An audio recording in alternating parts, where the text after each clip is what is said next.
جب روحوں کی شکل میں ہمیں پیدا کر دیا گیا تھا، جن سے اللہ تعالیٰ کا وہ مکالمہ ہوا تھا، الست بربکم قالوا بلا، میں بھی تھا آپ بھی تھے، ہر شخص نے اللہ سے معاہدہ کیا تھا، الست بربکم قالوا بلا، کیوں نہیں، شہیدنا، ہم گواہ ہیں، اے اللہ تو ہی ہمارا رب ہے، ہمارا مالک ہے۔ یہ معاہدہ کیا تھا کہ نہیں؟ ہم سب تھے۔ فرق کیا ہے؟ صرف ہماری ارواح تھی، یہ اجساد نہیں تھے، جسم نہیں تھے، ارواح تھی۔ تو کریشن تو اس وقت سے ہے۔ ایک زندگی ہماری وہ ہے جو ہم بتا آئے، ایک زندگی یہ ہے کہ ایک جسم کے ساتھ، وہ جسم جو زمین سے بن رہا ہے، پیدا ہو رہا ہے، زمین کی غذا سے پل رہا ہے، اس کے ساتھ اس روح کو شامل کر دیا گیا۔ یہ ہماری حیات دنیاوی ہے۔ اس کے بعد وقت آئے گا، جسم واپس چلا جائے گا جہاں سے آیا تھا، منہا خلقناکم وفیہا نعیدکم ومنہا نخرجکم تارۃ اخری، اسی میں سے ہم نے تمہیں بنایا تھا، اسی میں لے جائیں گے، اسی میں سے پھر قیامت میں اٹھا کھڑا کریں گے۔ لیکن کیا روح بھی دفن ہو جاتی ہے؟ نہیں، تمہاری اصل حقیقت وہ اس وقت لوٹتی ہے وہاں جہاں سے وہ آئی تھی۔ یہ مفہوم ہے انا للہ و انا الیہ راجعون۔ ہماری ارواح وہاں سے آئی تھی، وہیں لوٹ جائیں گی۔ ہمارا جسم زمین سے آیا تھا، زمین میں لوٹ جائے۔ یہ زمینی شے ہے، وہیں سے آئی تھی، وہیں دفن ہو جائے، دفن ہو، جلا دی جائے، جو بھی ہو وہیں جائے۔ چیلے کھا جائیں گے پارسی کی لاش کو، تو چیلے بھی تو پھر مٹی بن کر مٹی میں مل جائیں گی۔ بہرحال یہیں سے تم آئے، یہیں جاؤ گے۔ لیکن ہم در حقیقت جس شے سے عبارت ہے وہ ہمارا جسم نہیں ہے، بلکہ وہ ہے ہماری روح۔ وہ روح جو ہے وہ تو اس وقت سے ہے، الست بربکم، جب ہم نے کہا تھا، اس کے بعد ہمیں یہاں بھیجا گیا اس جسم کے ساتھ، اور وہ روح واپس جائے گی۔ انا للہ و انا الیہ راجعون۔ اب اس کو آپ نے سمجھا؟ انسانی زندگی کا یہ تصور ہے جسے ہم تسلیم کرتے ہیں۔ بدقسمتی، جیسا کہ میں نے عرض کیا، پہلے حصے کو اکثر و بیشتر کوئی جانتا نہیں، ذکر کرتا ہی نہیں۔ دو حصوں کو تو مسلمان نہ مانے گا تو وہ مسلمان ہی نہیں۔ حیات دنیاوی، حیات اخروی، یہ دو تو ماننے پڑیں گے نا، ورنہ تو مسلمان ہی نہیں بنتا۔ بہرحال اگر یہ زندگی اتنی طویل ہے تو یہ درمیان میں جو موت کا وقفہ ڈالا، کیوں ڈالا؟ موت ایک زندگی کا وقفہ ہے، یعنی آگے بڑھیں گے دم لے کر، کیوں ڈالا؟ اس لیے کہ ایک حصہ تمہاری زندگی کا ایک امتحانی وقفہ بنا دیا جائے۔ خلق الموت والحیات لیبلوکم ایکم احسن عملا، موت اور زندگی کا یہ معاملہ اس لیے پیدا کیا تاکہ تمہیں جانچے، پرکھے، آزمائے کہ کون ہے تم میں سے اچھے عمل کرنے والے۔ یہ ایک امتحانی وقفہ ہے۔ میں نے 30 برس کہے تھے نا، آپ ایک امتحان سے واقف ہیں جو 3 گھنٹے کا ہوتا ہے، 3 گھنٹے کا پرچہ ہے۔ وہ صرف فرق کیا ہے؟ وہ کوانٹیٹیو ڈیفرنس ہے، کوالیٹیٹیو ڈیفرنس نہیں ہے۔ 3 گھنٹے کا پرچہ اور 30 برس کا پرچہ ہے جو میں اور آپ لکھ رہے ہیں، اپنے اعمال سے، اپنے افعال سے، اپنے اقوال سے، اپنی ساری سعی و جہد سے 30 برس کا ایک پرچہ ہے جو ہم دے رہے ہیں۔ یہ جو خلق الموت والحیات لیبلوکم ایکم احسن عملا، اور حیات انسانی کا یہ طول، علامہ اقبال کے 2 اشعار ہیں، نہایت قیمتی ہیں۔ آب زر کسی شے کا نام نہیں اقبال کے ان اشعار کے لیے، جو اس سے کہیں قیمتی شے ہو اس سے وہ لکھے جانے کے قابل ہیں۔ کیا فرماتے ہیں؟ تو اسے پیمانہ امروز و فردا سے نہ ناپ، جاویداں پہ ہم دواں ہر دم جواں ہے زندگی۔ یہ کیا تم نے حساب جوڑا ہوا ہے کہ 365 دنوں کا 1 سال، اور 1 سال کے پھر 30 سال اور 40 سال اور 100 سال، یہ ہے تمہاری زندگی؟ تو اسے پیمانہ امروز و فردا سے نہ ناپ، جاویداں پہ ہم دواں ہر دم جواں ہے زندگی۔ اس کے ساتھ ہی دوسرا شعر سنانے سے پہلے جو پہلا شعر ہے، اب اس کا میں مفہوم بیان نہیں کروں گا، جو سمجھتے ہیں انہی کو یاد دلا رہا ہوں۔ برتر از اندیشہ سود و زیاں ہے زندگی، ہے کبھی جاں اور کبھی تسلیم جاں ہے زندگی۔ تو اسے پیمانہ امروز و فردا سے نہ ناپ، جاویداں پہ ہم دواں ہر دم جواں ہے زندگی۔ آخری شعر سنیے، الزم ہستی سے تو ابھرا ہے مانند حباب، اس زیاں خانے میں تیرا امتحان ہے زندگی. خلق الموت والحیات لیبلوکم ایکم احسن عملا. امتحان کا ایک نتیجہ نکلا کرتا ہے نا. آپ کھڑے ہوا کرتے تھے کبھی 31 مارچ یا 1 اپریل کو ریزلٹ ڈکلیئر ہوتا تھا.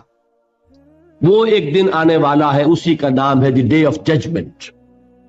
وہ ہے یوم القیامہ. ڈکلیئر کیا جائے گا کون فیل ہوا کون کامیاب.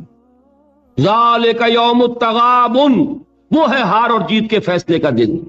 اس روز معلوم ہوگا کون اس امتحان زندگی میں کامیاب ہوا کون ناکام ہوا. کامیابی کیا ہے؟ وَإِنَّهَا لَجَنَّةٌ أَبَدًا, ہمیشہ ہمیش کے لیے جنت. اور ناکامی کیا ہے؟ أَوْ لَنَارٌ أَبَدًا, یا جہنم ہے ہمیشہ ہمیش کے لیے. ان تمام چیزوں کو جمع کیجئے, یہ کیا ہے؟ ایمان بالآخرہ, ایمان بالمعاد. یہ دوسرا سوال, یہ دوسرا جواب سمجھیے ان سوالات. تیسرا اور آخری, علم کیا ہے؟ یقیناً حواس سے جو معلومات حاصل ہوتی ہیں وہ بھی درست ہیں. یقیناً عقل کی ایک فیکلٹی بھی اللہ نے دی ہے. انسان اپنے اس ذرائع علم سے حقیقت کے قریب پہنچ جاتا ہے, لیکن یقین کی دولت محض اس عقل کے ذریعے حاصل نہیں ہوتی. اور اس عقل میں یہ صلاحیت تو ہے کہ خدا کو پہچان لے, یہ صلاحیت ہے کہ جان لے کہ کوئی ایک ہے جو اس کا کریٹر ہے کائنات کا. یہ صلاحیت بھی ہے کہ جان لے کہ زندگی ختم نہیں ہوگی یوں ہی, حساب کتاب ہونا چاہیے, جزا سزا ملنی چاہیے, ورنہ خیر اور شر کا تصور غلط ہو جائے گا. There will be no basis for morality. یہ کانٹ جن کا بھی انہوں نے نام سنا ہے ان کو دی عرض کر رہا ہوں کہ کانٹ نے ایک کتاب لکھی تھی دی کریٹیک آف پیور ریزن, اور اس میں اس نے ثابت کر دیا کہ کسی منطقی دلیل سے خدا کا وجود ثابت نہیں ہو سکتا. ایک تہلکہ مچ گیا پورے یورپ میں. اس وقت تک ابھی یہ جو الحاد ہے یہ اتنا نہیں تھا, عیسائیت تھی. خدا کا انکار کے معنی کیا ہے؟ بغاوت عیسائیت سے. اب یہ بھی ہو سکتا ہے کہ اس بغاوت سے خوف زدہ ہو کر کتاب لکھی ہو, یہ اللہ جانے. سقراط کا سکہ سا جو ارادہ ہے, قوت ارادی, وہ ہر ایک کو تو نہیں ملتا. سقراط نے تو اپنے علم کے اور اس کے بیان کرنے کے مقابلے میں زہر کے پیالے کو پسند کر لیا. لیکن ہو سکتا ہے کانٹ گھبرا گیا ہو, اور یہ بھی ممکن ہے کہ یہ اس کی سوچ ہی کا ایک مرحلہ ہو. جیسے علامہ اقبال نے پہلے شکوہ لکھا اور شور مچ گئے, اللہ کی جناب میں یہ گستاخی, لیکن جواب شکوہ لکھا تو پتا چلا کہ اصل میں وہ کچھ باتیں کہنے کے لیے ایک انداز اور اسلوب تھا, کچھ سمجھانا چاہتے تھے مسلمانوں کو. انہوں نے مسدس حالی کے انداز میں نہیں لکھا, جواب سوال اللہ کے ساتھ کر کے ان حقائق کو ایک اور لطیف پیرائے میں بیان کر دیا. اسی طریقے سے ہو سکتا ہے کانٹ کی دوسری کتاب کا معاملہ ہو, دی کریٹیک آف پریکٹیکل ریزن, اور اس میں وہ ثابت کرتا ہے انسانی اخلاقیات کے لیے کوئی بنیاد نہیں ہے جب تک کہ اللہ کو نہ مانا جائے. نیکی کو انسان پہچانتا ہے, لیکن کیوں نیک بنے, اس کیوں کا کوئی جواب ہمارے پاس نہیں. سچ بولنا اچھا ہے, کیوں سچ بولے جبکہ سچ بولنے میں نقصان ہو رہا ہے. جھوٹ بولنا برا ہے, کیوں جھوٹ نہ بولے جبکہ جھوٹ بولنے سے نفع حاصل ہو رہا ہے. ایک بڑا عجیب شعر ہے, مجھے ایک بزرگ نے ایک دفعہ سنایا تھا, لیکن بڑا حقیقت پسندانہ شعر ہے. اے صداقت بر تو لعنت از تو رنجے یافتم, اور اے صداقت کے مقابلے میں کوئی اور لفظ تھا, اے خیانت بر تو رحمت از تو گنجے یافتم. اے خیانت تیرے اوپر خدا کی رحمتیں ہو, تیری وجہ سے مجھے خزانہ ملا ہے. اور اے صداقت تجھ پر لعنت ہو, تیری وجہ سے دوست بھی ناراض ہو گئے. سچ بولیے دوست راضی رہے گا, کوئی شخص سچ سن کر راضی نہیں رہتا. لوگوں کو راضی, دوستوں کو راضی رکھنے کے لیے جھوٹ بولنا پڑتا ہے. تو اے صداقت یا اے دیانت کہہ لیجئے, اے دیانت بر تو لعنت از تو رنجے یافتم, رنج ملا مجھے اور تو کچھ نہیں ملا, لوگ ناراض ہو گئے, غصہ ہو گئے. اور اے خیانت بر تو رحمت از تو گنجے یافتم, گنج ملا, خزانہ ملا. تو دنیا کی کیفیت تو یہ, پھر کیوں کوئی شخص سچ بولے, کیوں کوئی شخص جھوٹ نہ بولے, کیوں دیانت برتے, کیوں خیانت نہ کرے. اس کے لیے لاکھ آپ کوششیں کر لیں، پولیس کھڑی کر دیں، چوکیاں بنا دیں، جس کا داؤ چل جائے گا وہ خیانت کر ہی کرے گا۔ اس کو روکنے والی ایک شے ہے اللہ پر ایمان۔ یہ میں بات کس کی بیان کر رہا ہوں؟ کانٹ کی، کہ بغیر خدا کو مانے ہوئے اخلاق کے لیے کوئی بنیاد۔ تو یہ ہے وہ چیز جو میں آپ کو بتا رہا ہوں کہ علم انسان کا، اس کے حواس سے جو حاصل ہوتا ہے علم، سائنٹیفک علم وہی ہے۔ قرآن نے کبھی اس کی نفی نہیں کی۔ قرآن تو کہتا دیکھو، کھول آنکھ، فلک دیکھ، فضا دیکھ، کھول آنکھ، زمین دیکھ، فلک دیکھ، فضا دیکھ، اور مشرق سے ابھرتے ہوئے سورج کو ذرا دیکھ۔ افلا ينظرون الى الابل كيف خلقت والى السماء كيف رفعت والى الجبال كيف نصبت والى الارض كيف سطحت۔ قرآن نے دعوت دی ہے، یہ علم بھی صحیح ہے، حقیقی ہے۔ پھر تعقل، تفکر، افلا تعقلون، افلا تتفکرون، افلا یعقلون، یہ سارا قرآن نے کہا۔ ان دونوں کو اپروو کرتے ہوئے، تسلیم کرتے ہوئے قرآن کہتا ہے اس کی لمٹ ہے، یہ علم تمہیں حقیقت کے دروازے تک تو پہنچا دے گا، اندر داخل نہیں کرے گا۔ بڑے پیارے الفاظ ہیں اقبال کے، گزر جا عقل سے آگے کہ یہ نور چراغ راہ ہے منزل نہیں ہے۔ اور کیا کبھی عقل گو آستاں سے دور نہیں، اس کی قسمت میں پر حضور نہیں ہے، قریب لیکن حضور نہیں ہوگا۔ انسان کو حقیقت کے حضور میں حاضری اور علم الیقین کا حصول صرف وحی کے ذریعے سے ممکن ہے۔ اللہ نے اپنی رحمت کا اظہار فرمایا ہے، انسان کو محض عقل کے حوالے نہیں کیا، انسان کو محض حواس ظاہری کے حوالے نہیں کیا، بلکہ اس کی ان تمام صلاحیتوں کے مزید جلا کے لیے چنے ہوئے بندے، سیرت و کردار کی معراج پر فائز، جن کی صداقت اور دیانت کا لوہا ان کے دشمنوں نے تسلیم کیا، ان کو چن کر ان پر وحی نازل کی، ہدایت بھیجی، راستہ دکھایا، انہیں مامور کیا کہ چاہے گالیاں دی جائیں، چاہے پتھراؤ کیا جائے، چاہے تمہارے جسم کو لہو لہان کیا جائے، تمہیں خلق خدا کو یہ حقیقت کا پیغام پہنچانا ہے، جو پیغام پہنچانا ہے اس پر عمل کر کے دکھانا ہے۔ اگر ایک نظام دیا گیا ہے تو نظام کو قائم کر کے چلا کے دکھانا ہے۔ یہ جلیل القدر ہستیاں انسان تھے، نسل آدم میں سے تھے، اس میں کوئی شک نہیں، لیکن یہ جلیل القدر ہستیاں، انہیں ہم کہتے ہیں یہ انبیاء ہیں، جن کو اللہ نے چنا، جن کو پسند فرمایا۔ اللہ یصطفی من الملائکۃ رسلا ومن الناس، اللہ چن لیتا ہے فرشتوں میں سے بھی اپنے پیغام رساں اور انسانوں میں سے بھی۔ فرشتوں میں سے کسے چنا؟ جبرائیل کو۔ انسانوں میں سے کسے چنا؟ محمد کو صلی اللہ علیہ وسلم۔ وہی اللہ سے لی جبرائیل نے، پہنچائی محمد کو صلی اللہ علیہ وسلم۔ وہی محمد نے لی جبرائیل سے صلی اللہ علیہ وسلم وعلیہ الصلوۃ والسلام، اور پہنچائی انسانوں۔ یہ دو لنکس ہیں اس نبوت و رسالت کی، رسول ملک فرشتہ، رسول بشر نبی یا رسول۔ ان دونوں لنکس سے وحی منتقل ہوئی کس سے؟ اللہ سے۔ اللہ کی وحی ہے، جبرائیل کی وحی نہیں ہے۔ جبرائیل ذریعہ ہے، محمد ذریعہ ہے۔ محمد کا ذہن، ان کی عقل، ان کا فکر منبع وحی نہیں ہے، وہ ریسیپینٹ ہیں، وصول کرنے والے ہیں۔ یہ اللہ کی ہدایت ہے، اللہ سے خلق تک پہنچی ہے۔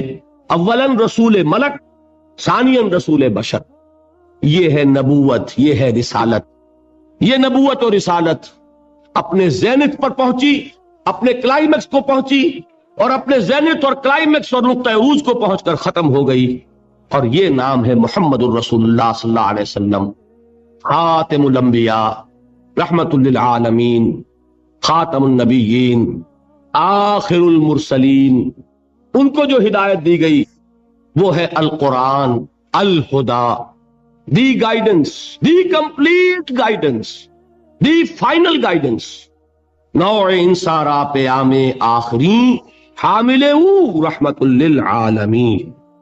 ان تمام چیزوں کو جمع کریں گے تو اس کا نام ہے ایمان بالرسالت۔ یہ ہے ایمانیات۔ بات سمجھ میں آئی؟ اب کون سا باب ہے؟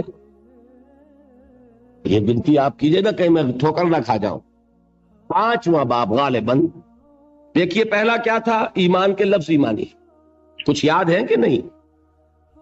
ایمان کے اصطلاحی معنی. نمبر 3 ایمان کا سبجیکٹ میٹر یا موضوع. نمبر 4 ایمانیات کی تفصیل. اور ان کو ہم نے گروپ کیا 3 ایمانیات میں: ایمانیات ثلاثہ، توحید یا ایمان باللہ، معاد یا ایمان بالآخرہ، اور ایمان بالرسالہ. تو اب 5واں باب ہے. ان ایمانیات ثلاثہ کی ریلیٹو امپورٹنس، ایک دوسرے کے نسبت سے اہمیت کیا ہے. بات یہ جان لیجئے یہ تینوں ایمان ایک ایک اعتبار سے اہم ترین ہے اپنی جگہ پر. اصولی اعتبار سے، علمی اعتبار سے، نظری اعتبار سے اہم ترین ایمان کون سا ہے؟ ایمان باللہ.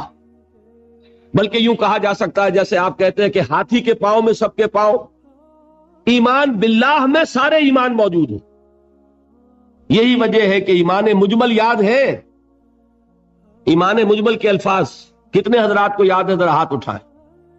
ایمان مجمل، ایمان مفصل. بڑی مایوس کن صورت ہے. جہاں سے کہ ہماری تعلیم کا آغاز ہوا کرتا تھا، میں اپنے آپ کو خوش قسمت سمجھتا ہوں کہ میری تعلیم کا آغاز مسجد سے ہوا. حفیظ نے اپنے شاہنامے میں شروع میں جو تمہید اپنی زندگی کی بیان کی ہے، اس میں ایک شعر ہے، بڑا دردناک شعر ہے. اس نے بھی کہا میری تعلیم کا آغاز تو مسجد سے ہوا، لیکن پھر مجھے والدین نے جو بھی اس زمانے کا رواج اور چلن تھا اسکول میں داخل کر دیا. جب انگریزی پڑھو اور یہ سیکھو اور وہ سمجھو جس کی دنیا میں قدر و قیمت ہے. مجھے مسجد سے مکتب کی طرف تقدیر نے کھینچا، تنازع للبقاء کی آہنی زنجیر نے کھینچا. اسٹرگل فار ایگزسٹنس، ایک دوسرے سے آگے نکلنا. تنازع للبقاء، یہ تنازع للبقاء تھا اور ہے جس نے ہمارے نظام تعلیم کو بدل کر رکھ دیا. اب آپ بچے کو پڑھائیں گے کنڈر گارٹن سے، وہ ڈیڈی اور ماما اور پاپا کہنا سیکھے، وہ اللہ اور محمد کے نام نہیں سیکھتا. نتیجہ کیا نکلتا ہے؟ کلمات اس کو یاد نہیں ہوتے، ایمانیات اسے یاد نہیں ہوتے. لیکن یہ کہ پہلے ہماری تعلیم کہاں سے ہوتی تھی؟ نورانی قاعدہ پڑھو، پھر وہ تعلیم الاسلام مفتی کفایت اللہ صاحب کے رسالے، وہاں سے میرا آغاز ہوا تھا تعلیم. اور وہاں سے وہ دولت مجھے ملی ہے کہ مجھے آج تک یاد ہے. ایمان مجمل کیا ہے؟ آمنت باللہ کما ہوا باسمائہ وصفاتہ وقبلت جمیع احکامہ اقرار باللسان وتصدیق بالقلب. ایمان مفصل کیا ہے؟ آمنت باللہ وملائکتہ وکتبہ ورسلہ والقدر خیرہ وشرہ من اللہ تعالی والیوم الآخر والقدر خیرہ وشرہ من اللہ تعالی والبعث بعد الموت. اب آپ نے سوچا ایمان مجمل ایمان مفصل رشتہ کیا ہے؟ مجملاً ایمان نام ہے ایمان باللہ کا، اللہ کو مان لیا، سب کو مان. تفصیلاً ایمان نام ہے اللہ کو ماننے کا، فرشتوں کو ماننے کا، اور یوم آخر کو ماننے کا، اور تقدیر کو ماننے کا، اور نبیوں کو ماننے کا، کتابوں کو ماننے کا. یہ ہے تفصیل. اور اجمال میں جس نے اللہ کو مان لیا، اس لیے کہ نبوت اور رسالت کیا ہے؟ اللہ ہی کی ایک صفت ہدایت ہے جس کی توسیع ہے. ہادی، الہادی کون ہے؟ اللہ. اس کی ہدایت کی شکل کیا ہے؟ وہی نبوت رسالت. اللہ کون ہے؟ وہ ہے العدل، انصاف کرنے والا، اور اس کے انصاف کا ظہور ہوگا آخرت میں. ایمان بالآخرہ کیا ہے؟ اللہ کے صفت عدل کا ظہور ہے. نیکوکار کو اس کی نیکی کا جزا ملے، بدکار کو اس کی بدی کی سزا ملے. گندم از گندم بے رویت، جو سے جو. جس نے گندم بوئی گندم کاٹے، جس نے جو بویا جو کاٹے، جس نے کانٹے بوئے کانٹے کاٹے. یہ عدل ہے. اللہ کی صفت عدل کا ظہور ہے آخرہ. تو دونوں یہ ایمانیات در حقیقت اللہ کی صفات کی ایکسٹینشن ہے، اس کی توسیع ہے، اس کی کرولریز ہے. تو ایمان اصلاً کیا ہے؟ ایمان باللہ. یہی وجہ ہے قرآن مجید میں ایک جگہ آیا ہے ان الذین قالوا ربنا اللہ ثم استقاموا تتنزل علیہم الملائکۃ الا تخافوا ولا تحزنوا وابشروا بالجنۃ التی کنتم توعدون. کسی اور ایمان کا ذکر نہیں ہے. جنہوں نے کہا ہمارا رب اللہ ہے پھر اس پر جم گئے، ان پر فرشتوں کا نزول ہوتا ہے. کس پیغام کے ساتھ؟ نہ گھبراؤ، نہ رنج کرو، نہ غم، بلکہ خوشیاں مناؤ اس جنت کی جن کا تم سے وعدہ کیا گیا ہے. معلوم ہوا کہ اصل ایمان ایمان باللہ ہے. اسی میں ایک حدیث بھی آتی ہے، حضور سے ایک شخص نے کہا کہ حضور مجھے تو کل دین کی حقیقت ایک لفظ میں سمجھا دیجئے، میں بڑا عاجز ہوں، میرے اندر صلاحیت زیادہ لمبی باتوں کو سمجھنے کی نہیں ہے، ایک بات فرمائیے جو دین کی پوری حقیقت کو بیان کر دے. آپ نے جواب دیا قل آمنت باللہ ثم استقم، کہو میں ایمان لایا اللہ پر پھر اس پر جم. تو ایمان باللہ اور اس پر استقامت، اس میں سب کچھ آ گیا. بلکہ میں یہ کہا کرتا ہوں اس لفظ استقامت میں قیامت مضمر ہے.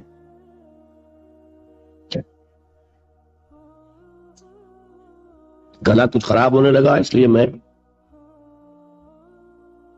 بڑا احتیاط سے کام دے رہا ہوں. یہ ذرا گرم ہوا لیجیے چائے.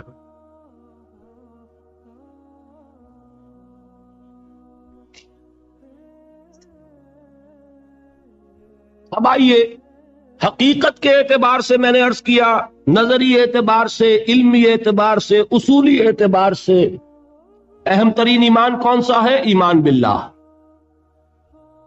اب لیجئے قانونی اعتبار سے، شرعی اعتبار سے، فقہی اعتبار سے اصل ایمان ہے ایمان بالرسالت.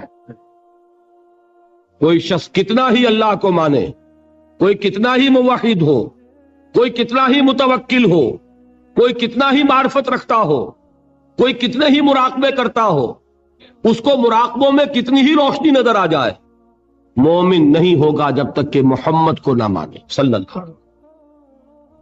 یہ ہے قانون، یہ ہے مسلم اور غیر مسلم کا فرق. کون مسلمان ہے کون نہیں، اس کا سارا دار و مدار جو ہے وہ ایمان بالرسالت پر ہے، اور ایمان بالرسالت کے ساتھ ختم نبوت و رسالت پر. جس نے اس میں نقب لگائی وہ قانونی اعتبار سے چلا گیا. وہ سچا ہو، بیانت دار ہو، ملنسار ہو، خادم خلق ہو، کچھ بھی ہو، جس نے محمد کا انکار کیا یا محمد کی ختم نبوت کا انکار کیا وہ مسلمان نہیں ہے. نا قانونی اہمیت کی چیز.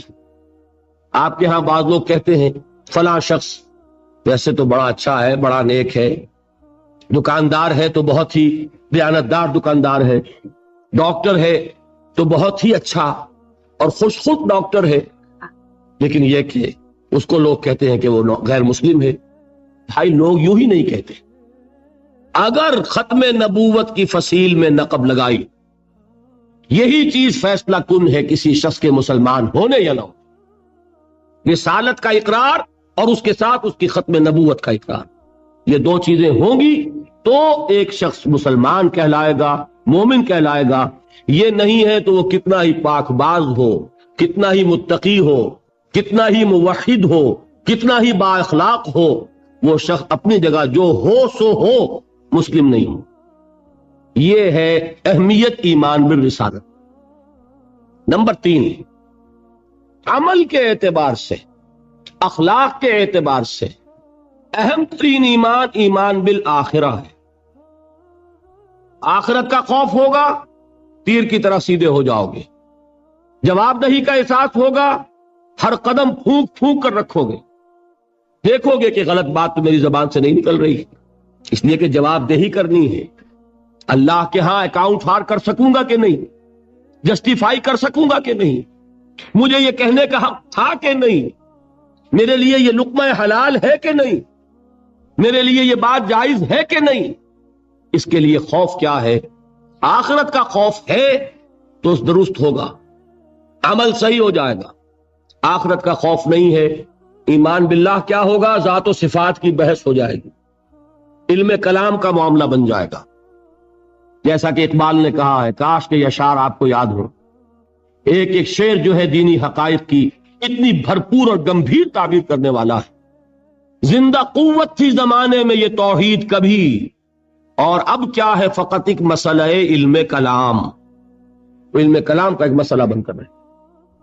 وہ توحید کے جو کریکٹر کو ٹرانسفارم کر دیتی تھی، وہ توحید جو انسانی شخصیت کو رنگ دیتی تھی، صبغۃ اللہ ومن احسن من اللہ صبغہ، آج وہ چند مسئلوں کی بحث کے اندر محدود ہو کر رہ گئی۔ یہ جان لیجئے ایمان باللہ ایک ذہنی عیاشی بن جائے گی اگر آخرت کا خوف نہیں۔ ایمان بالرسالت عشق رسول کی وہ شکل اختیار کرے گا جو آج آپ کے معاشرے میں ہے۔ آپ تماشے کریں گے، جلسے کریں گے، جلوس نکالیں گے، آتش بازیاں چڑھائیں گے، لیکن اتباع رسول نہیں ہوگا۔ کیوں نہیں ہوگا؟ کہ آخرت کا جواب دہی کا احساس نہیں۔ اگر عمل درست ہوگا تو صرف آخرت پر ایمان سے درست ہوگا۔ یہ ہے اہم ترین ایمان۔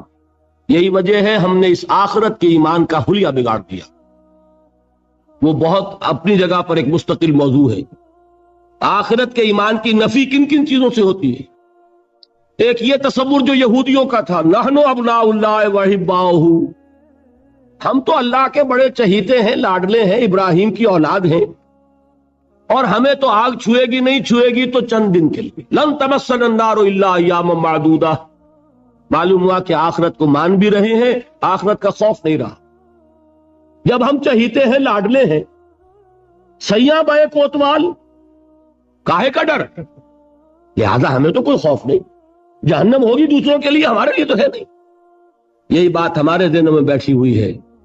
ہم جو کچھ بھی ہیں، خار ہیں اور یہ ہیں اور وہ ہیں، لیکن تیرے محبوب کی امت میں ہے، لہذا ہمارا کلیم ہے جنت is our birthright, we have a reservation there. کون ہمیں اسے ڈپرائیو کر سکتا ہے؟ معلوم ہوا کہ آخرت پر ایمان ختم ہو کر رہ گیا اپنی تاثیر کے اعتبار سے۔ اس کا آپ کے کردار پر، آپ کے اخلاق پر، آپ کے عمل پر کوئی اثر مترتب نہیں ہوگا، اس لیے کہ نفی کر دی ہے اس تصور۔ اور اس میں کوئی ایک چیز نہیں، بے شمار چیزیں ہیں۔ جس نے آخرت کا سارا خوف دلوں سے نکال لیا، اور آخرت کا خوف نہیں ہوگا تو عمل درست نہیں ہوگا، پھر عشق رسول وہ شکل اختیار کرے گا۔ کھڑے ہوئے ہیں اور نعت میں زمین و آسمان کے قلابے ملا رہے ہیں، اور شکل دیکھیے تو 12 بجے ہوئے ہیں۔ سنت رسول صلی اللہ علیہ وسلم کی توفیق نہیں ہے، لیکن عشق رسول کے وہ بلند باغ دعوی ہیں کہ معلوم ہوتا ہے کہ اپنی جان اور تن اور من اور دھن سب کچھ ابھی نچھاور کر دیں گے، لیکن یہ ہے کہ رسول کا اتباع نہیں کر سکتے، رسول کے نقش قدم پر نہیں چل سکتے۔ قرآن پر ایمان کے دعوی ہیں، قرآن جس شے کو حرام ٹھہرا رہا ہے اسے اپنے لیے جائز کیا ہوا ہے۔ اللہ کے رسول فرماتے ہیں، ما آمن بالقرآن من استحل محارمہ، جو قرآن کی حرام کردہ کسی شے کو اپنے لیے حلال ٹھہرا لے، اس کا قرآن پر کوئی ایمان نہیں۔ یہ سب کچھ کیوں ہے؟ آخرت کا خوف سے۔ قرآن مجید میں پہلی وحی جو آئی تھی اقرا، ان 5 آیات کے بعد 3 آیات ہیں، کاش کہ کوئی، جو میں نے آپ کو پہلے بتایا اس فلسفی کا نام جس نے 2 کتابیں لکھی، کانٹ، کاش کہ کوئی اسے یہ 3 آیات پڑھا دیتا۔ اقبال نے کہا تھا نا نیٹشے کے بارے میں، اگر ہوتا وہ مجذوب فرنگی اس زمانے میں تو اقبال اس کو سمجھاتا مقام کبریا کیا ہے۔ اگر کانٹ کہیں ہوتا اور اسے یہ 3 آیات کوئی پڑھا دیتا، کلا ان الانسان لیطغی، انسان میں بغاوت، سرکشی، تعدی، ظلم یہ پیدا ہو ہی جاتا ہے، دست درازی کر بیٹھتا ہے، دوسروں کا حق مار بیٹھتا ہے۔ کیوں؟ الراہ استغنا، کہ وہ دیکھتا ہے کوئی پکڑ نہیں ہے۔ اگر میں انگارہ ہاتھ میں پکڑوں ہاتھ جل جائے گا، اگر زبان پر رکھوں زبان جل جائے گی، جھوٹ بولوں کچھ نہیں ہوگا، چھالا بھی نہیں پڑے گا، جلنا تو بہت دور کی بات ہے۔ میں حرام خوری کر رہا ہوں، مجھے کوئی تکلیف نہیں پہنچ رہی، پھل رہا ہوں، پھول رہا ہوں، پھیل رہا ہوں، میری عزت بڑھ رہی ہے، لوگ میرے سے جھک کر مل رہے ہیں، سب کو معلوم ہے کہ حرام سے کما رہا ہوں، سب کو معلوم ہے اسمگلر ہوں، سب کو معلوم ہے بلیک مارکیٹیئر ہوں، لیکن پیسہ ہے میرے پاس، بڑے بڑے لوگ آتے ہیں، علماء آتے ہیں، اور وہ مجھ سے ہاتھ ملاتے ہیں، تو مجھے کیا ضرورت پڑی ہے کہ میں حرام خوری چھوڑوں؟ ہے نا یہ بات؟ دنیا میں ان افعال کا نتیجہ نہیں نکل رہا۔ یہ ہے وجہ کہ جس کی وجہ سے انسان سرکشی میں، تعدی میں، ظلم میں، غلط کاری میں، حرام خوری میں بڑھتا چلا جاتا ہے۔ اس کا علاج کیا ہے؟ ان الی ربک الرجعی، یقیناً تیرے رب کی طرف لوٹ کر جانا ہے۔ دیر ضرور ہے، اندھیر نہیں ہے، بدلہ مل کر رہے گا، ہر ایک کو اپنے کیے کا پورا پورا بدلہ۔ ایک میں آپ کو خطبہ سناتا ہوں نہج البلاغہ کا، جو بھی مرتب ہے اس نے حضور کے کچھ خطبات بھی جمع کیے ہیں۔ حضور کا ایک سادہ سا خطبہ ہے، اس سے آپ کو اندازہ ہوگا ایمان بالآخرہ پر کس درجے حضور نے زور دیا ہے۔ واللہ لتموتن کما تنامون، خدا کی قسم تم سب کے سب مر جاؤ گے جیسے روزانہ رات کو سو جاتے ہو۔ ثم لتبعثن کما تستيقظون، پھر تمہیں اٹھا لیا جائے گا جیسے روزانہ صبح کو بیدار ہو جاتے۔ ثم لتحسبن بما تعملون، پھر تمہارا حساب کتاب لیا جائے گا ان اعمال کا جو کر رہے ہیں۔ ثم لتجزون بالاحسان احسانا وبالسوء سوءا، اور پھر تمہیں لازماً بدلہ مل کر رہے گا، بھلائی کا بھلا بدلہ اور برائی کی بری سزا۔ اور وہ کیا ہے؟ وَإِنَّهَا لَجَنَّةٌ أَبَدًا أَوْ لَنَارٌ أَبَدًا، یا آگ ہے ہمیشہ ہمیش کے لیے اور یا جنت ہے ہمیشہ ہمیش کے لیے۔ یہ زور ہے کلام نبوی میں اس ایمان بالآخرہ کے لیے۔ قرآن مجید میں آپ دیکھیں گے آخری پارے کی وہ صورتیں جو ابتدا میں نازل ہوئی ہیں، سارا غور آخرت پر۔ القارعہ ما القارعہ وما ادراک ما القارعہ یوم یکون الناس کالفراش المبثوث وتکون الجبال کالعہن المنفوش فاما من ثقلت موازینہ فہو فی عیشۃ راضیہ واما من خفت موازینہ فامہ ہاویہ وما ادراک ما ہی نار حامیہ۔ میں ایک مثال دے رہا ہوں، الحاقہ ما الحاقہ وما ادراک ما الحاقہ اما یتساءلون عن النبأ العظیم الذی هم فیہ یختلفون کلا سیعلمون ثم کلا سیعلمون۔ سارا زور آخرت، اس لیے کردار بنتا ہے اس آخرت پر یقین کے نتیجے، عمل درست ہوگا اس آخرت پر یقین کے نتیجے میں۔ تو ایمانیات ثلاثہ کی ایک دوسرے کے ساتھ جو نسبت و تناسب ہے اہمیت کے اعتبار سے، اس کے لیے یہ الجبرے کے فارمولے کے طریقے سے یہ حقیقت ذہن نشین کر لیجئے، علمی اصولی نظری علمی اعتبار سے اصل اہمیت ایمان باللہ کی، قانونی فقہی شرعی اعتبار سے اصل اہمیت ایمان بالرسالت کی، اخلاقی عملی اعتبار سے اصل اہمیت ایمان بالآخرہ کی ہے۔ یہ میرا گفتگو کا 5واں باب ختم ہوا۔ اب ہے اہم ترین باب، 6واں باب، ایمان کے 2 درجے۔ یوں تو ایمان کے درجات بے شمار، ایک ایمان میرا اور آپ کا، ایک ایمان ابو بکر اور علی کا رضی اللہ تعالی عنہما۔ کوئی نسبت و تناسب ہے؟ کتنے درجے ہوں گے؟ وہ درجات گنے نہیں جا سکتے، ناممکن۔ لیکن جان لیجئے کہ ان کو 2 بڑے بڑے حصوں میں ہم تقسیم کر دیں گے۔ ایک ایمان ہے قانونی ایمان، اسی کے لیے ایک اصطلاح ہے اسلام۔ ایک ایمان ہے حقیقی ایمان، جس کے لیے ایک دوسرا لفظ ہے یقین۔ ان 2 چیزوں کو علیحدہ علیحدہ سمجھ لیجیے۔ دیکھیے، تصدیق میں نے کہا تھا ایمان کے معنی تصدیق ایک ہے زبان سے، ہاں آپ صحیح کہہ رہے ہیں، آپ اللہ کے رسول ہیں، میں نے مان لیا جو خبر آپ دے رہے ہیں، میں نے قیامت کو مانا، بعث بعد الموت کو مانا، اللہ کو مانا، اس کے اسماء کو مانا، اس کی صفات کو مانا، میں گواہی دیتا ہوں اشہد ان لا الہ الا اللہ واشہد ان محمد رسول اللہ۔ یہ کیا ہے؟ اقرار باللسان۔ اس کا نتیجہ کیا نکلا؟ کوئی ہندو ہو، سکھ ہو، پارسی ہو، عیسائی ہو، بدھ مت کا ماننے والا ہو، پھر یہ چوڑا ہو، چمار ہو، کسے باشد، آج یہ جملہ زبان سے نکالے، وہ دفعتاً کیا ہو گیا؟ مسلمان۔ کوئی یہاں لمبا چوڑا سفر نہیں ہے، مسلمان ہونے کے لیے کوئی لمبے چوڑے ریچولز نہیں ہیں، کوئی لمبی چوڑی رسومات کا سلسلہ نہیں ہے۔ جو شخص یہ کہہ دے اور اقرار باللسان ہم اسے مسلمان مان لیں، الا یہ نوٹ کر لیجئے، مغالطہ ہو جاتا ہے بعض لوگوں کو، الا یہ کہ بعد میں یہ معلوم ہو کہ وہ کوئی ایسی بات بھی مانتا ہے جو اسلام کی یا حضور کی دی ہوئی بنیادی تعلیمات کے خلاف۔ جب یہ معلوم ہوگا تو ہم کہیں گے نہیں بھائی تم مسلمان نہیں ہوئے، اس کا نام تکفیر ہے، پھر اس کو کافر قرار دیا جائے گا۔ مثال دوں آپ کو، ایک شخص کہتا ہے اشہد ان لا الہ الا اللہ واشہد ان محمد رسول اللہ، ہو گیا مسلمان۔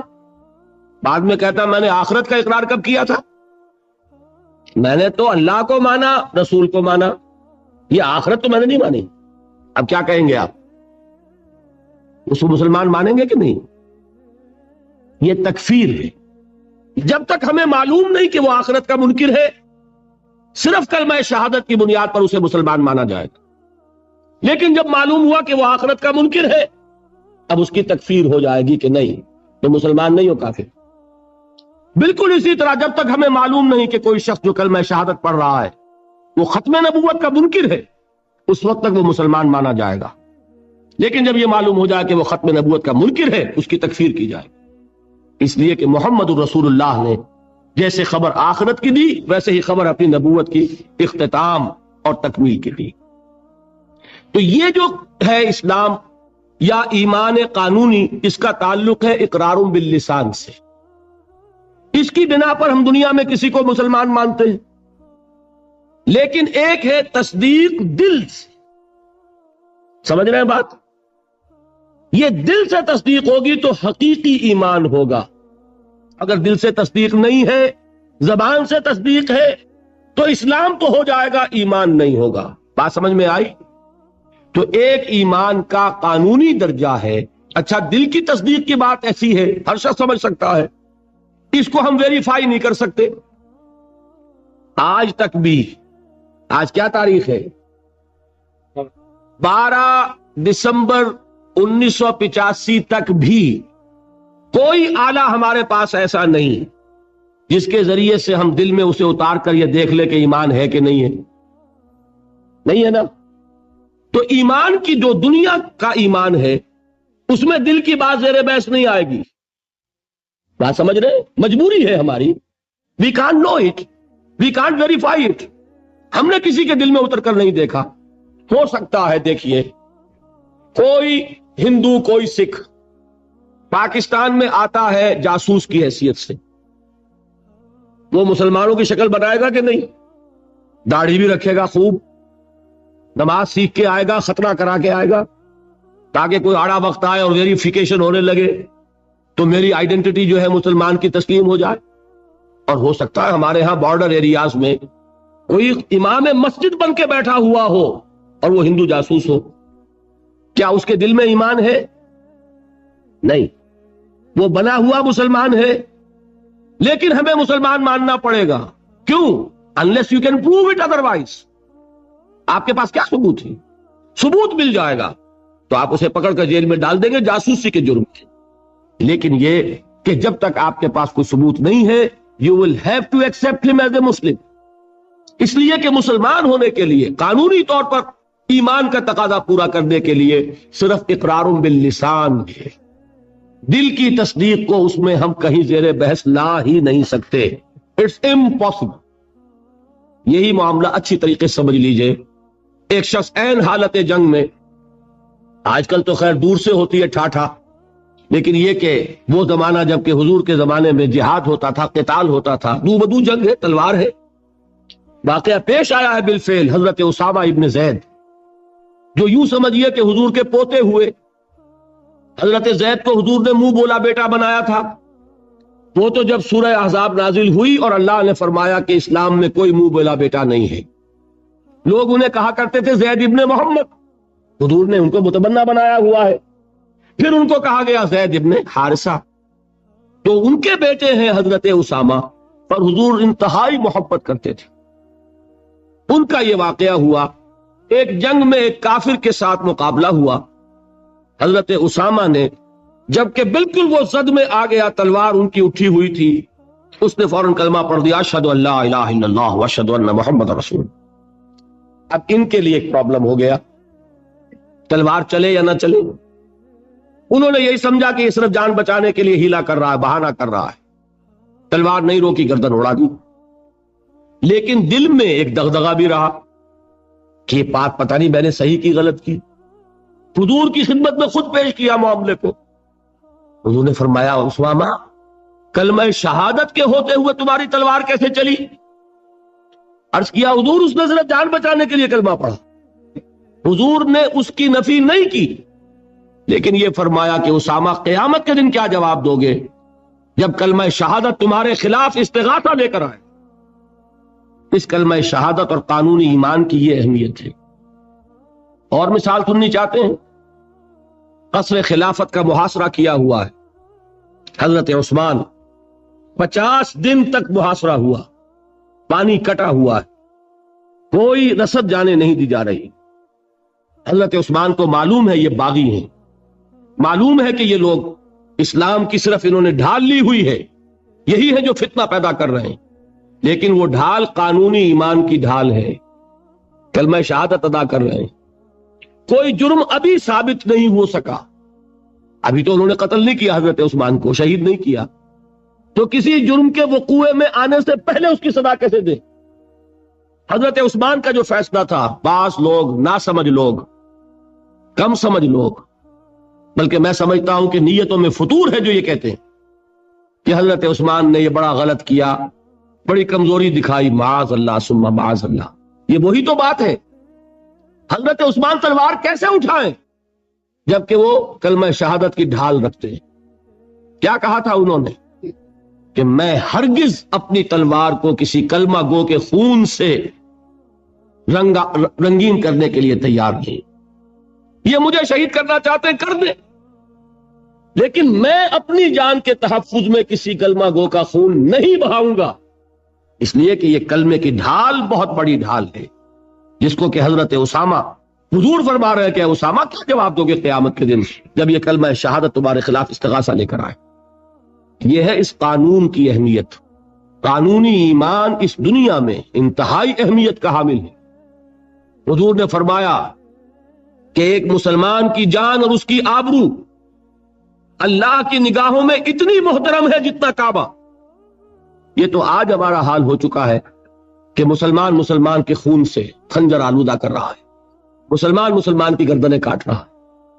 ہمارے ہاں بڑی جنگوں کو چھوڑیے جو ہو رہی ہے اس وقت، آپ دیکھیں گے کہ ہمارے ہاں، ہمارے ممالک میں، خاص طور پر پاکستان میں، چند ٹکوں کے لیے انسانی جان لی جا رہی، چھوٹے چھوٹے جھگڑے، چند روپے کا جھگڑا ہے اور انسانی جان لے لی گئی، جس کو حضور نے فرمایا کہ اس کا احترام اللہ کی نگاہ میں بالکل اتنا ہے جتنا کعبے کا احترام۔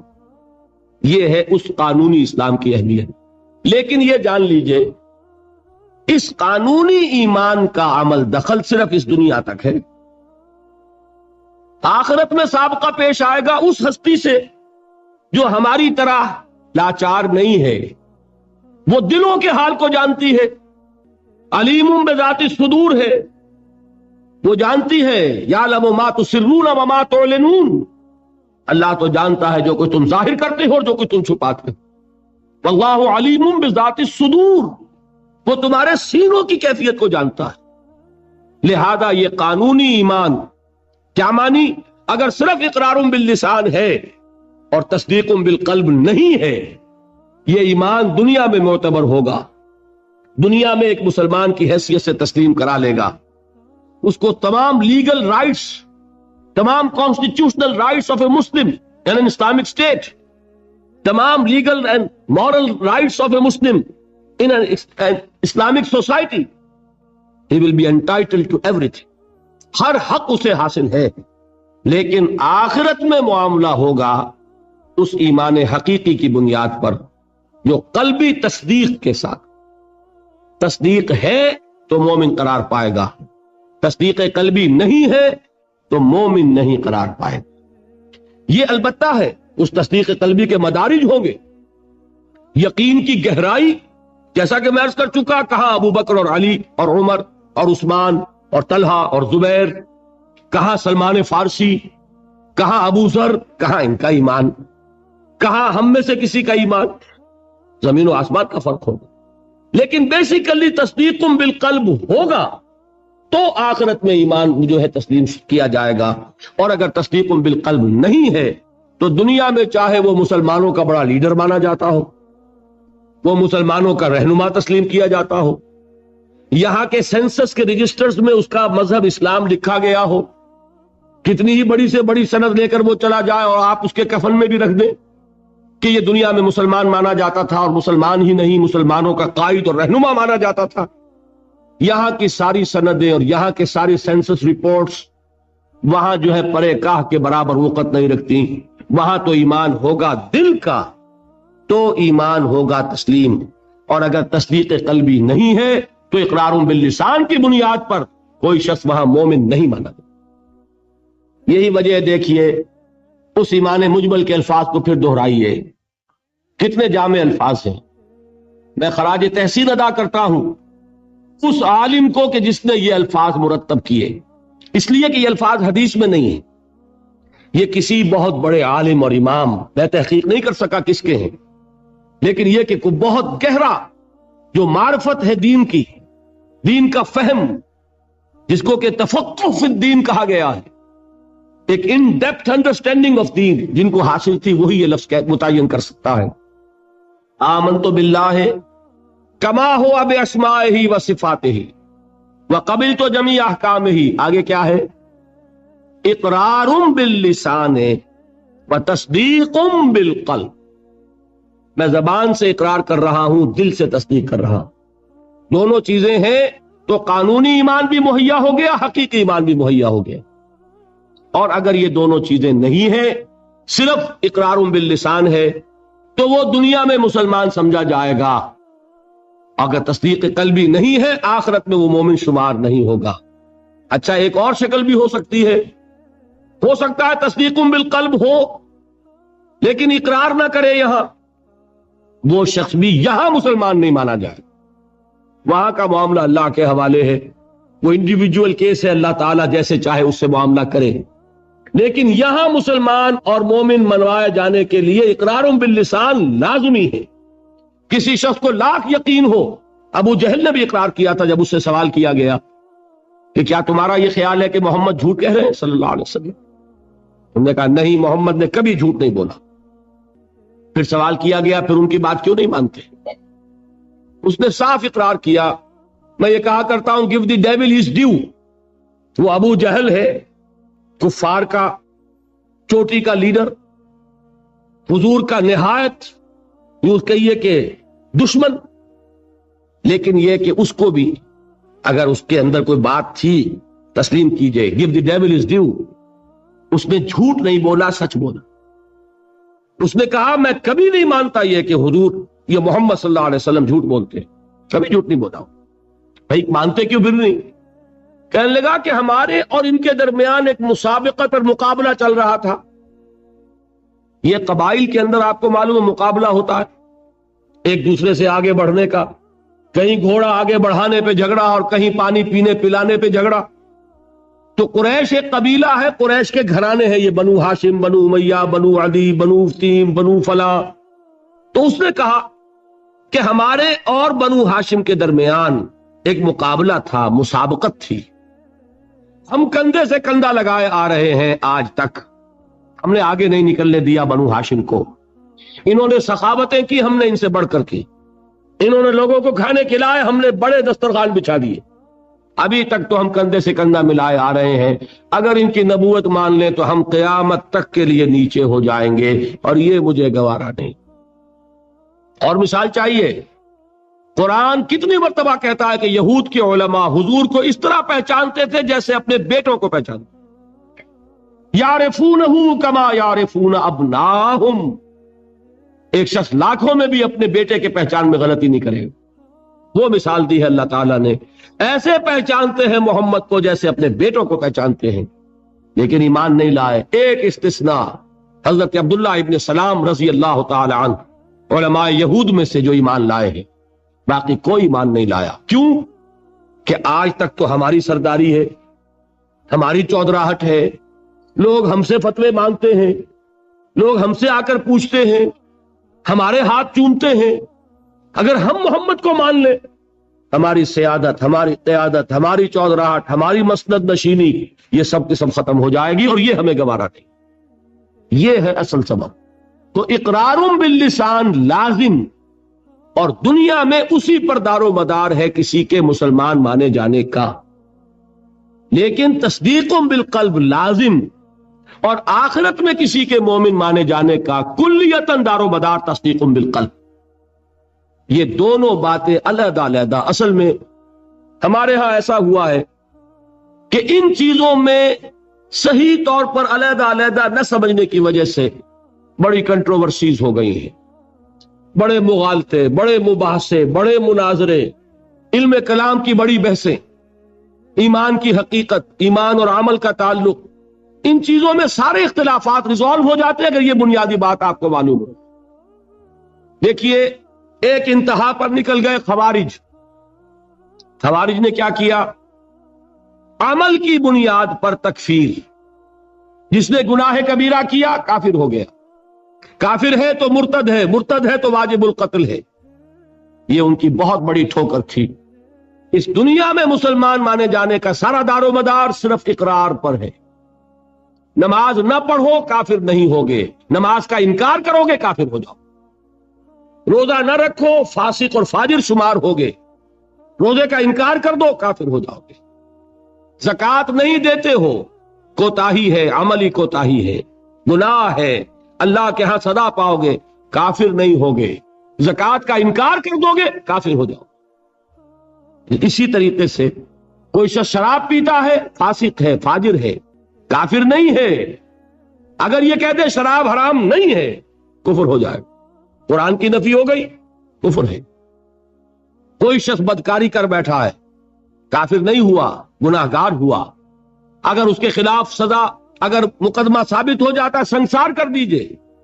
حضور نے سنسار کیا، مرد کو بھی کیا، عورت کو بھی کیا، لیکن یہ کہ انہیں کافر نہیں کہا، بلکہ جنہیں سنسار کیا گیا تھا ان کے خلاف کسی نے اگر یہ جملہ بھی کہہ دیا کہ کتنا بے حیا مرد تھا یا کتنی بے حیا عورت تھی، تو حضور نے ڈانٹا۔ اس نے وہ توبہ کی ہے کہ اگر تمام مدینے والوں پر تقسیم کر دی جائے تو سب کی نجات کے لیے کافی ہو جائے، حالانکہ مدینے میں منافقین بھی بھرے ہوئے تھے۔ حضور نے فرمایا اتنی بڑی توبہ کی اس اللہ کی بندی نے، خطا ہو گئی، جذبات کے رو میں آ کر کوئی کیا نہیں کر بیٹھتا، لیکن آپ ذرا غور کیجئے، اس اللہ کی بندی کا تصور کیجئے جو خود چل کر آتی ہے، حضور مجھ سے وہ خطا ہو گئی ہے جس کی سزا رجم ہے، آپ مجھے پاک کر دیجئے، میں اللہ کے ہاں نہیں جانا چاہتی، مجھے آپ وہ سزا دے کر اس دنیا میں پاک کر۔ حضور نے اپنا رخ پھیر لیا، وہ پھر آئی۔ حضور نے پوچھا دماغ خراب تو نہیں ہے؟ نہیں حضور، مجھ سے وہ خطا ہو گئی۔ اب مجبور ہو کر آپ پوچھتے ہیں حمل تو نہیں رہ گیا؟ یہ حضور رہ گیا ہے۔ تو پھر اس ننھی جان کا کیا قصور ہے؟ جرم تمہارا ہے، اس کا کوئی جرم نہیں۔ جاؤ وضع حمل کے بعد آنا۔ وہ اللہ کی بندی وضع حمل کے بعد پھر حاضر، حضور پیدائش ہو چکی ہے، اب مجھے پاک کر۔ ذرا تصور کیجئے، جس کو کہا جاتا ہے وحشیانہ سزا، اور واقعہ یہ کہ اس سے زیادہ سخت موت کا آپ تصور نہیں کر سکتے۔ یہ کوئی الیکٹرک چیئر والی موت نہیں ہے کہ ایک کرنٹ گیا اور ختم ہوئے، یہ پھانسی کی موت نہیں ہے کہ ایک جھٹکا اس کے بعد انسان کو کچھ پتا نہیں۔ یہ آپ کو نظر آ رہا ہے کہ جسم جو ہے پھڑپھڑا رہا ہے، تڑپ رہا ہے، اس کو کچھ پتا نہیں۔ یہ موت کے پتھراؤ ہو رہا ہو، اور ایک ایک پتھر جو ہے جسم کے اندر گھاؤ ڈال رہا ہو، اور خون کے فوارے چھوٹ رہے ہوں، اور جان اس طرح نکل رہی ہے، لیکن وہ اللہ کی بندی خود پیش کر رہی ہے اپنے آپ، وضع حمل کے بعد حاضر۔ حضور نے فرمایا ابھی تو اس بچے کی زندگی کا دار و مدار تم پر ہے، جاؤ ابھی دودھ پلاؤ۔ پھر آتی ہے، بچے کے ہاتھ میں ٹکڑا ہے روٹی کا، کھا رہا۔ حضور دیکھیے اب یہ روٹی کھانے لگا ہے، اب مجھے پاک کر دیجیے۔ اب مجبوراً حضور سزا کا حکم دیتے ہیں، جاؤ اس کو رجم کر دو۔ جب رجم کیا جا رہا تھا، کسی شخص کی زبان سے نکل گیا کتنی بے حیا عورت تھی، اس پر ڈانٹ پلائی ہے حضور نے صلی اللہ علیہ وسلم۔ اللہ کی اس بندی نے وہ توبہ کی ہے کہ اگر تمام مدینے کے لوگوں پر تقسیم کر دی جائے تو سب کی نجات کا ذریعہ بنتا، لیکن جرم ہے، سزا ملے گی، البتہ کفر نہیں ہے۔ تو جرم اور کفر، گناہ اور کفر، یہ دو علیحدہ چیزیں، مغالطہ ہو گیا۔ دنیا میں کسی کا مسلمان سمجھا جانا اس کے عمل پر دار و مدار نہیں ہے، بلکہ اس کے اقرار پر ہے، اقرار باللسان۔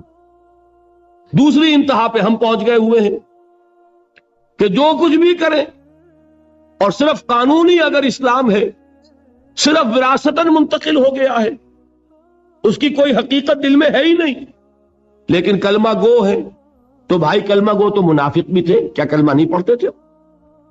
کیا عبداللہ ابن ابی کلمہ نہیں پڑھتا تھا؟ اصل شے ہے تصدیق بالقلب۔ حقیقی مومن اللہ کے ہاں قرار پانا وہ کلمہ گوئی پر نہیں ہے، وہ تصدیق بالقلب پر ہے، اور تصدیق بالقلب ادنا درجے میں بھی ہوگی تو اس کا کوئی نہ کوئی اثر عمل میں ظاہر ہوگا۔ یہ ایمان اور عمل صالح کا وہ تعلق ہے جس پر کہ انشاءاللہ کل بحث ہونی ہے۔ میں نے عرض کیا تھا 2 ابواب کل زیر بحث آئیں گے۔ ایمان کا عمل سے کیا تعلق ہے اور ایمان کا جہاد کے ساتھ کیا رشتہ ہے، یہ کل اور پرسوں جو ہے یہ 2 مباحث آئیں گے۔ اب میں ان کو یہاں چھوڑتے ہوئے آگے آخری بحث شروع کر رہا ہوں، ایمان اور امن۔ ایمان کا اصل حاصل دیکھیے، جہاں سے ہم چلے تھے وہاں پہنچ گئے ہیں۔ ایمان کا مادہ کیا ہے؟ امن۔ لفظ کہاں سے بنا؟ امن سے۔ امن کسے کہتے ہیں؟ نچنت ہونا، بے فکر ہونا، کوئی خطرہ نہیں، کوئی خوف نہیں، کوئی رنج نہیں، کوئی غم نہیں، کوئی ملال نہیں، کوئی اندیشہ نہیں، کوئی کھٹکا نہیں، یہ ہے امن۔ ایمان کا اصل حاصل جو انسان کو حاصل ہوتا ہے، اگر ایمان حقیقی موجود ہو، وہ امن ہے، وہ سکون ہے، وہ اطمینان ہے، وہ اندرونی سکون، اندرونی امن، قلبی اطمینان۔ الا بذکر اللہ تطمئن القلوب، یہ ایمان کا اصل حاصل۔ میں اس کو ذرا ایک تو میں ان آیات کے حوالے سے سامنے رکھنا چاہتا ہوں۔ سورہ انعام کی آیت میں نے آپ کو سنائی تھی۔ سورہ انعام میں ایک مومن اور ایک مشرک، 2 گروہوں کو سامنے رکھا گیا، پھر سوال کیا گیا ای الفریقین احق بالامن ان کنتم تعلمون۔ اے ہوش مندو، اے عقل والو، ذرا سوچو امن کا مستحق کون ہے ان دونوں گروہوں میں سے؟ ایک اللہ کا ماننے والا، توحید کا ماننے والا، آخرت کا ماننے والا، رسالت کا ماننے والا، ایک مشرک ہے، منکر ہے، کافر ہے، ملحد ہے۔ امن کسے حاصل ہوگا؟ سوال کیا گیا اور اب جواب خود دیا گیا، الذین آمنوا ولم یلبسوا ایمانہم بظلم اولئک لہم الامن وہم مہتدون۔ وہ لوگ جو ایمان لائیں اور اپنے اس ایمان میں شرک کی آمیزش نہ کریں۔ اب اس پر ایک مکمل تقریر میری ہونی ہے، وہ جو 17 تاریخ کی آپ کو بتائی گئی۔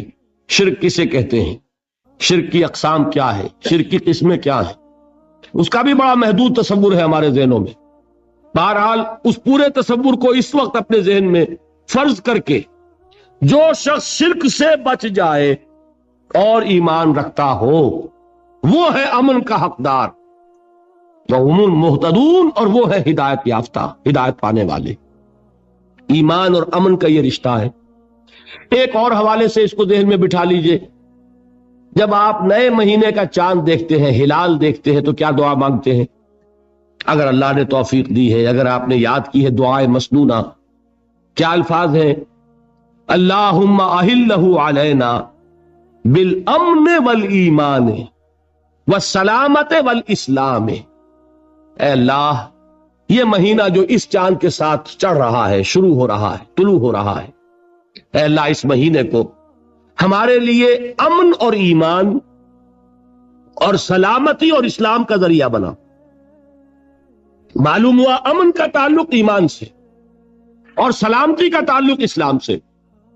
اب قرآن کی ایک آیت اور حضور کی یہ دعائے مسنونہ اس ایمان اور امن کے تعلق کو جس طرح واضح کر رہی ہے، اس کو سامنے رکھ کر بات سمجھیے عقلاً۔ اس کو قرآن مجید میں سورہ حامیم السجدہ میں بیان کیا گیا۔ ان الذین قالوا ربنا اللہ ثم استقاموا تتنزل علیہم الملائکہ الا تخافوا ولا تحزنوا وابشروا بالجنۃ التی کنتم توعدون. جو لوگ اللہ پر ایمان لائیں کہیں کہ ہمارا رب اللہ ہے، پھر اس پر جم جائیں. ان پر فرشتوں کا نزول ہوتا ہے. نہ کوئی غم کرو نہ خوف، خوشیاں مناؤ اس جنت کی جس کا تم سے وعدہ کیا گیا تھا. اللہ کی ربوبیت پر اطمینان جب انسان کو ہو جاتا، میرا رب اللہ ہے، ربی اللہ، انسان کے لیے نہ کوئی کھٹکا، نہ کوئی خطرہ، نہ کوئی خوف، نہ کوئی حزن. جو کچھ ہو رہا ہے کس کے اذن سے ہو رہا ہے؟ اللہ کے اذن سے. اللہ کے اذن کے بغیر پتا تک نہیں ہلتا. یہ کوئی اندھا بہرا مادہ نہیں ہے جس سے مجھے کوئی خوف ہو. اندھا بھینسا چلا آ رہا ہو اس سے تو ڈرنے کا ہر انسان کو ڈرنا چاہیے، نہ معلوم کس کو ٹکر مار دے. لیکن نہیں، اس کائنات کو چلانے والا ایک سمیع و بصیر خدا ہے. وہ جو میرا دوست ہے،